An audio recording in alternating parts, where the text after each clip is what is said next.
One of the reasons we organized the Google Play Indie Games Festival was to provide a real-world collection of indie games. These games are about being played, and what better way to do it than through a festival format? Indies are important to Google Play because they are the innovation engine for everything, pretty much in every form of expression. You have independent filmmakers, you have indie musicians, and yet this is where the next generation of great entertainment comes from.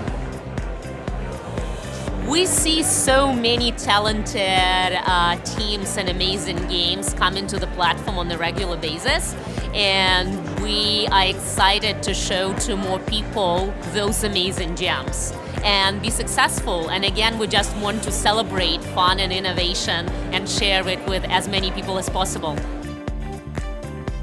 I think a great indie game would be something that takes you into that person's imagination and you see something that you haven't seen before. And also, since the interaction, it would probably have to be something you can understand really easily and want to go back and interact over and over.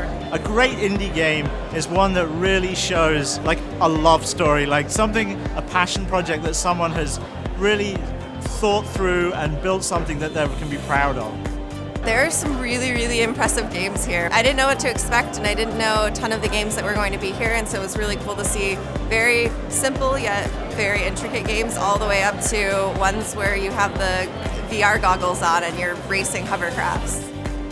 I think that what's really great today is I've played everything from first-person shooters to match games to puzzles to endless runners. There's pretty much every genre and variety, including educational here. It's been a lot of fun to play through. Nothing's felt like a repeat, just a lot of variety. As an indie developer, honestly, the easiest part is making the game. Getting that exposure and getting it in front of people, that's the hard part. Google has done a fantastic job with setting up such a well-organized event, and it's just so nice of them to give this exposure to indie developers. We heard about the festival. It was great timing for us because we were approaching close to our launch, and we're big fans of Google.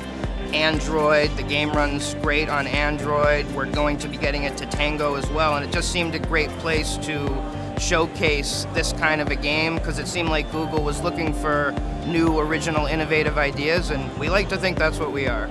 On Android, we really enjoy the flexibility, the fact that there are so many different types of devices, and the ecosystem is really rich. I think hands down for us, Android was a no-brainer. We're actually the first game that's going to be localized in Farsi, and so Android allows us to actually get into people's hands who are using much more Android devices, and so as a result, it's a perfect fit for us to take our game to the big international community. I think that in the future, more and more people will have the devices in their pockets. I think that it's, if not already, and I don't know the metrics off the top of my head, it'll be the primary form of gaming in the world. My hope is that people come away feeling that they've transcended in some way, that they've learned something new, and they can take that back home or to their work or wherever they come from and share those experiences with others.